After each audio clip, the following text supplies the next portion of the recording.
to another. Oh, hey, jumping llamas. Okay, so it's a little bit fidgety. The llamas are ready, and so are we. Okay, Vamos. The scenery is fantastic up on these high ridges. I'm used to the Rockies, but the Andes are a whole new experience in mountain trekking. Being followed by a bunch of llamas. Uh-oh. They're gaining on us. They're gaining on me. My body is finally getting used to the high altitude. So, Greg, how high are we now? We're about 9,500 feet. So we're below Cusco and way below Titicaca. Yeah. That's nice. It's nice to be able to breathe again. Absolutely, yeah. It's high enough, though. The trail we're following is really old, but still in pretty good shape. So, Greg, this is part of the Inca Trail, isn't it? Yeah. This is part of an Inca network of trails from Choquecancha to the north and to the east of here.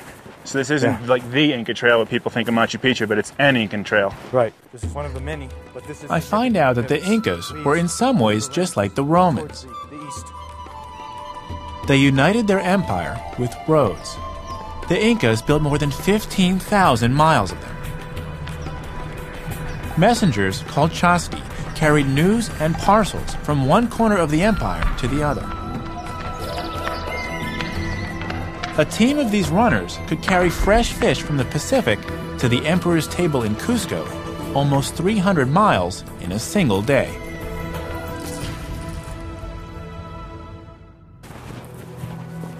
In fact, Greg tells me that the Inca roads were so good that a journey to Paititi today could actually take longer than it did 400 years ago, even with our head start in the van. We descend until we lose the last of the light. This part of the journey feels like the peaceful calm before a storm. I know that the jungle will be a lot harder. Many explorers have lost their lives in that dense, unmapped terrain. I'm on an expedition to find Paititi, the Peruvian El Dorado that obsessed the conquistadors for centuries. My journey was sparked by the discovery of a letter describing a similar trip to Paititi by a group of Incas 400 years ago. Our expedition leader, Greg Dayermenjian, has determined that the lost city, if it can be found, lies in the dense jungles of the Pantiacoya. In the southern part of that forbidding territory is a series of strange mounds called the Pyramids of Paratuari. That's our destination. To get there, we'll be traveling through one of the least explored jungles on the planet. The llamas were great in the highlands, but here in the lowlands it's way too hot, and they'd only slow us down. From here, our search for El Dorado will be in the jungles of the Amazon. To get there, we'll go by boat. Hey, Paulino. ¿Cómo estás? Joining our expedition is Darwin Moscoso, a local expert on these jungle rivers. Well, we have to move quick because it's a long way. Retrocedemos un poco. The boat's long-tailed outboard is specially adapted to the shallow streams further on in the jungle. What's this boat called? Is it Peki Peki? Peke, peke. It's a single cylinder. Peke, peke, peke, peke, that's why. To the jungle.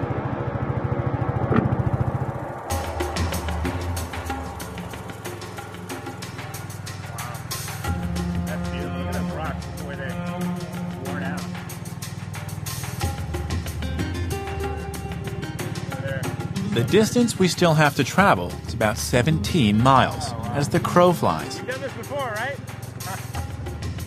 I hope you don't hit a rock. But in the jungle, distance can be meaningless. Making your way through here is like forging a path through an endless maze. Greg, to get towards where Paititi might be, we take this larger river to a smaller river, and then eventually we just have to get out and bushwhack. Yeah. That sounds like a plan.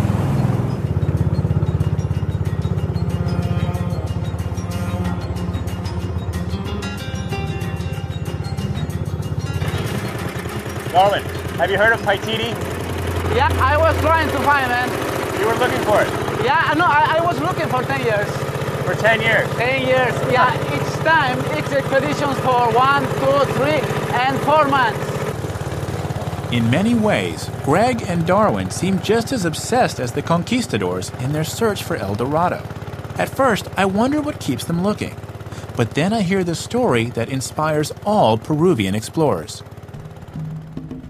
It was 1911, high in the Andes northwest of Cusco, about 100 miles from where we are now. Hiram Bingham, a 35-year-old professor, was searching for a lost Inca city. After weeks of fruitless trekking through dense jungle, he was led by a native boy to an overgrown ruin on a mountaintop. It turned out to be Machu Picchu. Now, what was once a lost city is celebrated as one of the finest achievements of Inca culture.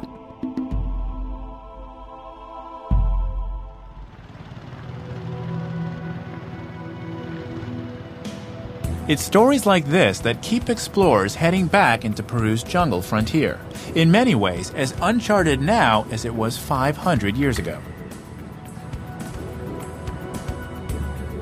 Yet I can't help but think of the hundreds of explorers who've lost their lives in this jungle, killed by hostile natives, wild animals, or rivers that can rise and grow turbulent in a matter of minutes.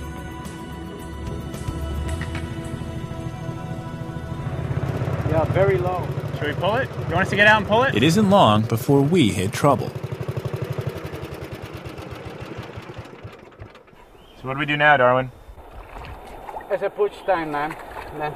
Push. We have to push. You know, you say push, we say how hard. We have to push, but I think we'll take the canal is that way. To the back. Good. Okay, 1, 2, 3.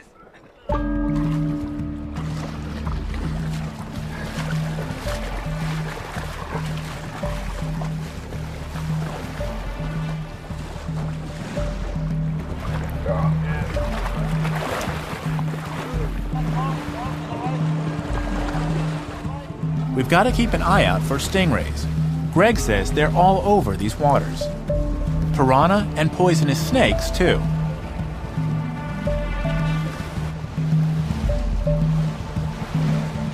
I'm not sorry to get back into the boat.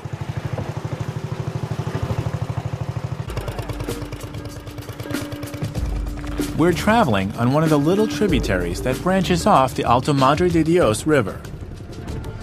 We're hoping this one will take us up into the foothills of our search area. There are dozens of these tributaries, and Greg, Paulino, and Darwin have explored many of them in their prior searches for Paititi. It feels as if we're going deeper and deeper into a primeval jungle wilderness, an environment completely untouched by humans. Yet Greg has found ruins not far from here, so he's sure that this area is a prime candidate for Paititi. It's back to pushing. But now the river is little more than a stream. We've got to slash our way through.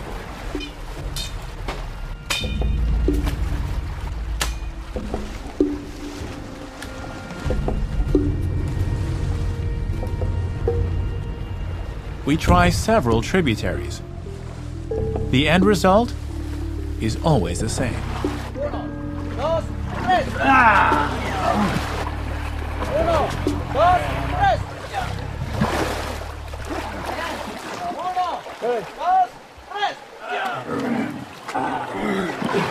I'm beginning to understand why so few people venture into these remote